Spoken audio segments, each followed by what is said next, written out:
And now, Urban Institute Board of Trustees Chair, Jamie Gorelick.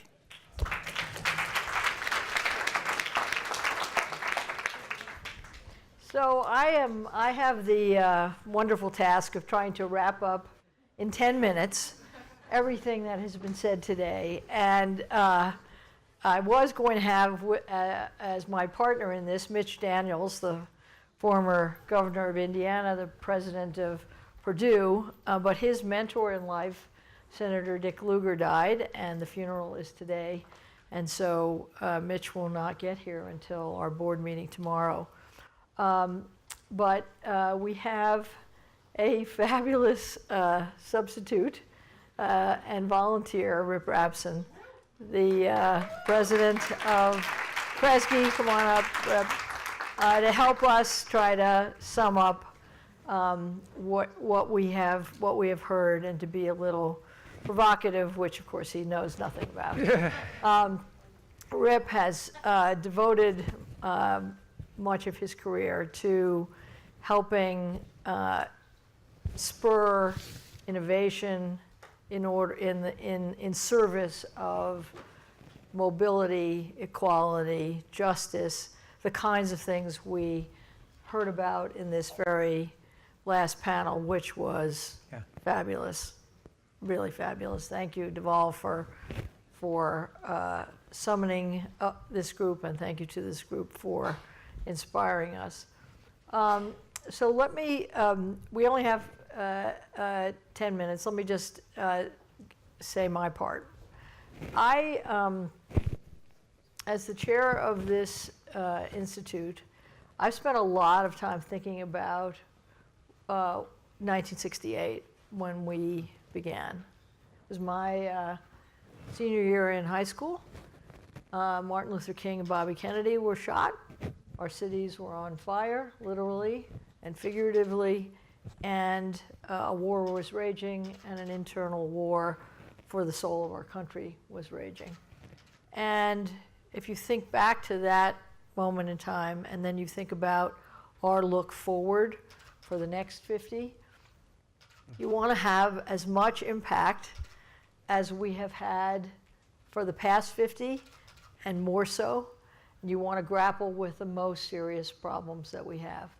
And we have had a feast today of problems and solutions, and that is what I would hope that Rip can help us sum up today. So first, Rip, if you can talk to us a little bit about what you heard that across these various subjects that might be common themes that we could take away. Yeah. Ready, set, go. I smile just because it's sort of the mind-numbing breadth of what we have heard today is just sort of the wonder and joy of Sarah, and but it is daunting. Let me just, a couple of preliminary thoughts. One, it just seems to me that the conversations have powerfully affirmed the articulation of the values and the aperture of possibilities that Sarah and Brandy described first. So I think as we reflect back on the day, I hope we'll all go back to those framing remarks, because I think they were just quite extraordinary. Second, I can't remember when I've last heard the apocalypse described so powerfully as our tech panel. That was quite something.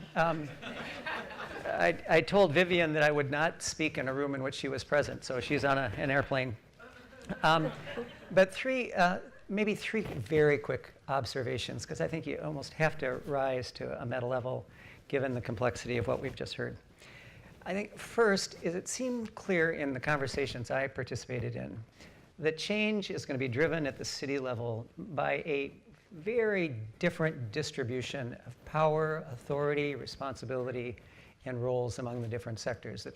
That it won't be true in all places, but I think it will be true in more and more places, that essentially we have to rethink and reposition the public, the private, the nonprofit, the civic, and the philanthropic sectors in a way that almost resembles sort of reverse engineering, where you essentially certify a set of questions and challenges a community faces, and then reverse engineer to figure out who has the right tools and the right doses and the right sequences at the right pace to sort of move together as a community. We heard that, I think, very powerfully in our breakout section. Second, that as we think about what I think is the inevitable deconstruction and sort of reconstruction of the structural impediments to full opportunity, it's got to be driven on a really powerful data platform. I think Sarah really laid that out powerfully. And that data platform, I think, in turn, has to be guided by racial equity. And I think that's a big shift in the way we think about the role of data and analytics and in learning. And I think that came through loud and clear. And I think third, and I think the panel we just heard was really an extraordinary affirmation of this, that the aspirations, the energies, the wisdom of this next generation of young people equipped with new technologies and equipped with kind of the sophistication of movement building that we've seen so much in evidence in these last number of years will transform how change is arrived at, how it takes root, and how it transforms society's networks of change. And I think having iGen sort of leave us on that note was a really powerful reminder that that is true. And it will fundamentally transform how we think about sort of networked change in a very complicated modern society. So those are very powerful observations. And then it leads me to my second question, which I have one little answer to myself, which is what should urban be doing? I thought the mayor's comment about if facts really mattered and that was all you needed, we would have a very different society than we have. I am looking forward to a continuation of the transformation that we've asked Sarah to take us on, which she has boldly done, where we take the facts that we know and we add a narrative. We communicate to people so that the broader populace embraces change that we know is necessary and achievable. And I think the symbolism of being in this building, which is as light as the old place was dark, which is as vibrant as the old place was soporific. It's amazing that we got anything done there, I think. But, so that is that would be my answer to the question, what should urban and all of its wonderful scholars be taking from today? What is your advice?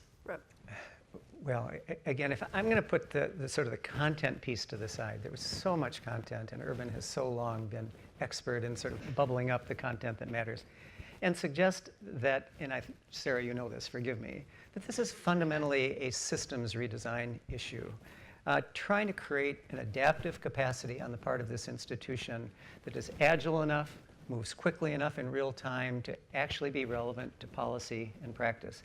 I think you've done that, but I think as the kind of issues we've heard today sort of accelerate and deepen and spread, it's going to require, I think, a new set of capabilities on the part of the institution.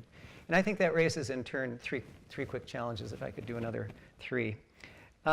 One is the extent to which urban adaptation can embrace the kind of distributive leadership structure I talked about. That's complicated stuff, trying to figure out what the roles of this institution might be in relationship to the private sector and the public sector and the philanthropic sector, and what happens when you sort of recombine those and they begin ricocheting off each other. What is the data and the analytics that is truly helpful?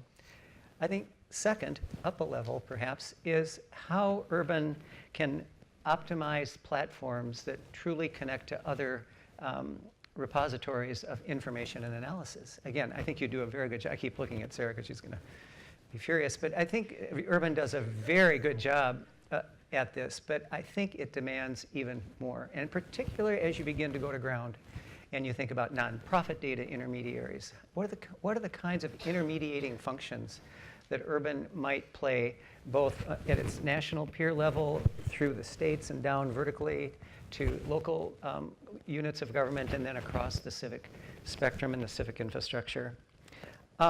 And then I think finally what I heard a lot today was whether there is a powerful and compelling and actionable place that urban can stand in helping translate data and research and learning to the strengthening of degraded civic institutions. That's a big challenge, but those institutions are of all types and all kinds, as we've heard today, whether it's prison or housing or anything else. And I think the possibility of engaging in that deconstruction and reconstruction process is a big institutional challenge, and I think it represents a pretty major point of departure for any institution with this kind of history. But that's, again, why I was so encouraged by Chair's opening comments, that this really becomes both a pivot point, but also a reaffirmation of the underlying values that have always guided the institution. Well, that is a terrific jumping off point for us as we begin our next 50. One of the transformations that you can't see, you can see the building, but one of the transformations you can't see is that we were historically a almost fee-for-service business. Mm-hmm. A government client would want research, and we would execute. A funder would want an evaluation or a piece of research, and we would do it. Mm-hmm. And we want very much to be cross-cutting. If you look at all the different disciplines that we have, we want to be the kind of institution that is nimble in the way you've described, and our funders have gotten that. You have gotten that. Others in this room have gotten that we have to have entrepreneurial money. That is and the trustees have stepped up. Every single one of them has stepped up to help the scholars who know an issue is begging to be addressed and just can go and do it, and then say, here is a body of work. We have a ton of data. Here are ways that we can slice that data and make it useful to a city, to a degraded institution of some sort. So to me, the partnership that is reflected in the people who've been here today has been fabulous for them, but particularly for us as we are on this journey. We will take up that challenge, Rip, because it is a big one, but it is a journey that we've been on and one that we are going to continue. So with that, 10 minutes, pretty good wrap up. Yeah. So what we have coming up, for those of you who can stay for dinner, we are across the street for dinner at the Hilton. Those of you who have not had the chance to check out our roof deck or our 5th floor, please have a look. And we thank all of you who have participated. This has been an unbelievably meaty and challenging set of discussions. We got our money's worth out of you in our various panels today. I was like in a kid in a candy store, because I went from one to another, listening to bits of very energetic conversation, the yield of which for urban will be profound. So I thank you very much, and see as many of you as possible at dinner. Thank you. Thank you. Thank you, Tony. Thank you. You're a great sub, man.